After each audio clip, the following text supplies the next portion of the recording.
And మెయిన్‌గా మనం అంత పెద్దవాళ్ళ గురించి చెప్పాం. బట్ పిల్లలనేటప్పటికి మామూలుగా పడుకుంటారు. పిల్లలు గురకపెట్టేవాళ్ళున్నారు, నిద్ర లేచేవాళ్ళున్నారు, అండ్ సరిగ్గా నిద్రపోని వాళ్ళున్నారు. పిల్లల గురించి ఎందుకంటే, వాళ్ళు హైట్ పెరగాలన్నా, బాడీ ఎదగాలన్నా నిద్రలోనే ఎదుగుతారంటారు గదా! సో, వాళ్ళల్లో మనం ఈ స్లీప్ ప్యాటర్న్స్ ఎట్లా చెక్ చేసుకోవాలి పేరెంట్స్? సో, పిల్లలెవరైతే నోరు తెరిచి నిద్రపోతున్నారో, గురక వస్తుందో, లేదంటే గుర్‌గుర్ అని సౌండొస్తా ఉంటది. ఎగ్జాక్ట్‌లీ గురక రాకున్నా చెస్ట్ దగ్గర, నోస్ దగ్గర గుర్‌గుర్ అని సౌండొస్తది. వాళ్ళు బెడ్ వెట్టింగ్ అంటే యూరినేషను ఫ్రీక్వెంట్‌గా చేసేవాళ్ళు. 7 ఇయర్స్ దాటిన తర్వాత గూడా యూరినేట్ చేసేవాళ్ళు బెడ్ మీద. అండ్ డే టైము కొంచెం వాళ్ళ పెర్ఫార్మన్స్‌కి తగ్గట్టు ఉండకపోవడము. సో, కొంతమంది డల్‌గా ఉండడము, కొంతమంది హైపర్ అవ్వడం. ఓహ్! సోఫాలెక్కడము, అదెక్కడము, ఇదెక్కడం, దుంకడం, ఎగరడం. సో, అది ఒక నార్మల్ చైల్డ్ కంటే గూడా కొంచెం ఎక్సెసివ్‌గా హైపర్ యాక్టివ్ ఉండడం. ఇలాంటి పిల్లలు. ఫోకస్ ఉండకపోవడం. ఈ గేమ్ ఆడతారు. ఒక 2 నిమిషాలు ఆడినట్టాడి ఇంకో గేమ్‌కి షిఫ్ట్ అవుతారు. యెస్. ఇలా ఒక ఫోకస్ అండ్ స్టెబిలిటీ అనేది ఉండకపోవడము. లేదా వాళ్ళు స్కూల్ పెర్ఫార్మన్స్‌లో సరిగ్గా పెర్ఫార్మ్ చేయకపోవడం. టీచర్స్ దగ్గర నుంచి కంప్లెయింట్స్.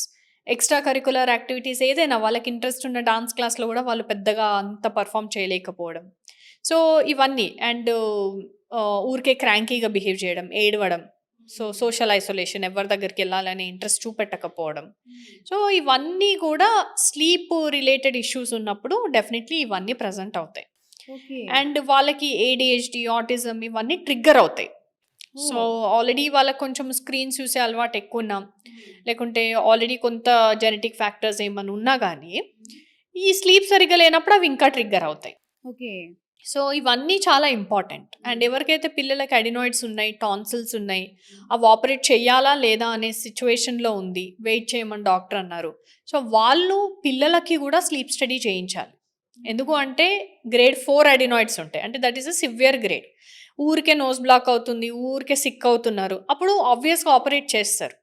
కానీ గ్రేడ్ 3 గ్రేడ్ 2 ఉన్నాయి. Pediatrician we will wait 7 years తర్వాత చూద్దామనని డ్రాప్స్ ఇస్తారు. బట్ వాళ్ళు నోరు తెరిచి పడుకుంటున్నారు, గురకొస్తుంది. డే టైమ్ అంతా హైపర్ యాక్టివ్‌గా చేస్తున్నారు. సో, అడినాయిడ్స్ కారణమా లేదా అంటే we should get a sleep study done. Pediatric sleep study AP, తెలంగాణలో ఓన్లీ మన సెంటరే చేస్తున్నాం. బట్ ఎందుకు పెట్టాము అంటే రీజన్ ఈస్ దిస్. అవేర్‌నెస్ లేక చాలామంది పెట్టట్లేరు. పేరెంట్స్ కూడా తీసుకురావట్లేరు. కానీ ఇట్స్ వెరీ ఇంపార్టెంట్. ఇట్లా గ్రేడ్ 2, గ్రేడ్ 3 ఉన్న వాళ్ళకి సర్జరీ చేయాలా లేదా అనే డెసిషన్ స్లీప్ స్టడీ మీద డిపెండ్ అయ్యి ఉంటది.